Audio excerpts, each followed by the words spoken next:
सरकारी कर्मचाऱ्यांसाठी सर्वात मोठी बातमी समोर येतेय। 8व्या वेतन आयोगाला केंद्र सरकारने अखेर मंजुरी दिली आहे। कॅबिनेटच्या 8व्या वेतन आयोगाला ग्रीन सिग्नल मिळालेला आहे। त्यासाठी सरकारी कर्मचाऱ्यांसाठी मोठी आणि आनंदाची बातमी आहे। सरकारी कर्मचाऱ्यांच्या वेतनामध्ये चांगलीच वाढ होणार आहे।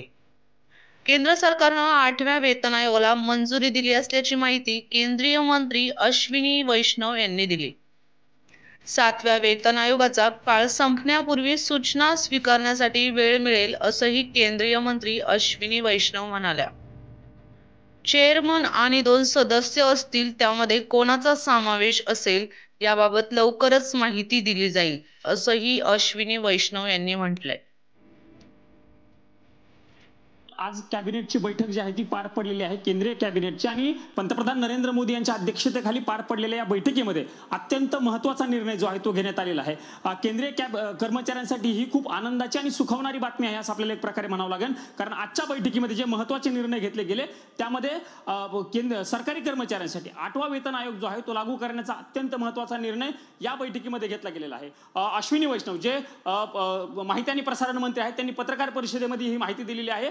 आतापर्यंत जर आपण प्रामुख्याने बघायला गेलं तर केंद्रीय कर्मचाऱ्यांना 7वा वेतन आयोग जो आहे तो लागू होता, त्यामुळे आता 8वा वेतन आयोग लागू झाल्यामुळे केंद्रीय जे कर्मचारी आहेत त्या कर्मचाऱ्यांच्या मानधनामध्ये पगारामध्ये खूप मोठी वाढ जी आहे ती होणार आहे। खरं तर मागच्या काही काळापासून केंद्रीय कर्मचाऱ्यांची मागणी होती की 8वा वेतन आयोग जो आहे तो लागू करावा, पण त्या आयोगाची मागच्या काही दिवसांपासून चर्चा होती। लवकरात लवकर तो आयोग लागू केला जाईल अशा पद्धतीची चर्चा सुरू होती।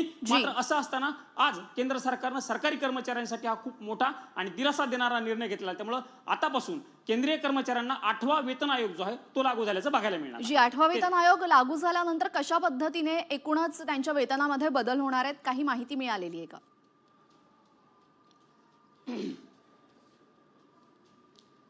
त्याची सविस्तर माहिती जी आहे ती अद्यापपर्यंत समोर आलेली नाही। फक्त घोषणा जी आहे ती आता काही वेळापूर्वी मंत्री अश्विनी वैष्णव यांनी पत्रकार परिषदेमध्ये केलेली आहे। त्याची सविस्तर कशा पद्धतीनं वाढ जी होणार आहे त्याची सविस्तर माहिती दिलेली नाहीये। किती कर्मचाऱ्यांना याचा लाभ होतो त्याचा अद्यापपर्यंत आकडा जरी समोर आलेला नसला तरी घोषणा केलेली आहे, त्यामुळे घोषणेचा फायदा जो आहे तो केंद्रीय कर्मचाऱ्यांना होणार आहे। 8वा वेतन आयोग लागू केल्यानं केंद्रीय कर्मचाऱ्यांना दिलासा मिळणार आहे। केंद्र सरकारच्या सेवेतील असणाऱ्या कर्मचाऱ्यांची चिंता मिटणार आहे।